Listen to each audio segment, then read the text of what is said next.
Frontier Airlines is perhaps best known for the animals in the tail of its aircraft and its low-cost a la carte model, where passengers pay extra for assigned seats, suitcases, even overhead baggage space. In the future, I would probably try another airline. It wasn't the nickel and diming that bothered passenger Lynn Carroll.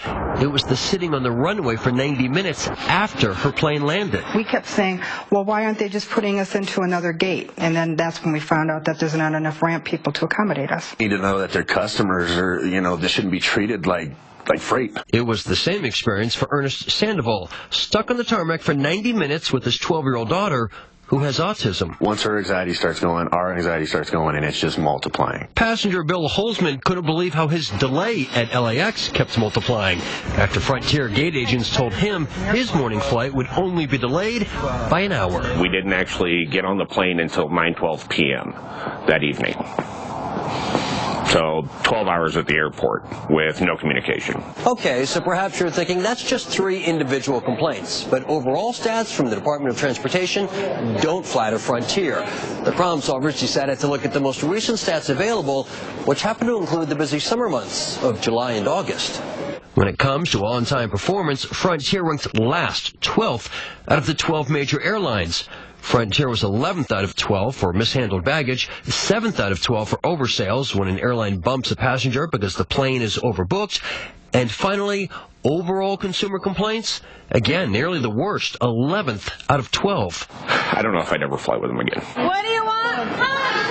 When do you want it? Now! It's not just passengers complaining. Many of the airline's own employees are frustrated. The morale is real low. Corporate greed has got to go. Hey, hey! Ho, ho! Flight attendants, joined by some pilots, planned today's picket at DIA weeks ago. We took cuts in vacation, sick time, hourly wages. Unions are angry about contract negotiations that have struggled to get off the ground for months. The company doesn't feel like they should invest in their employees. Adrienne Prince is vice president of the Flight Attendants Union and says her members gave up a lot when the airline filed for bankruptcy in 2008.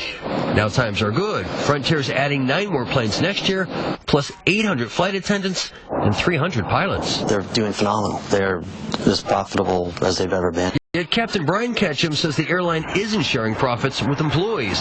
In October, the pilots union demanded a federal mediator because negotiations have stalled out. Everything does seem to be focused around cost cutting and outsourcing. By Frontier's own admission, it was the outsourcing of ramp operations to Swissport, causing long waits on the tarmac for arriving planes. I'm disappointed in the failures that we've had. Barry Biffle is the CEO of Frontier, who fired Swissport in September and hired a new contractor, Simplicity USA, to take over ground operations.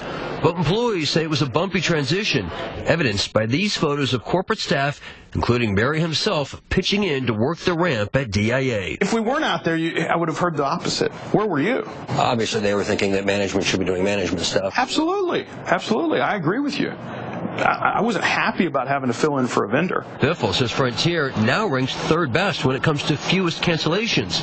Proof, he says, that it's committed to customer service. Our on-time performance is better this year than it's been in years. Yet we have lower costs. I wonder why that is. Employees on the picket line say it's because of low fuel cost and low wages. But both sides do agree on one thing. Frontier is finally making money for the private equity firm Indigo that owns it. It is true that this airline failed for 20 years. We went through bankruptcy and it never made money. I mean, we joked a year ago that we'd made more money in the first year that we took over the company than they'd made in 20 years. Frontier has changed its website, mobile app, and text alerts to improve communication with passengers and says its on-time performance continues to improve from the summer, but official stats for November won't be available for 2 more months.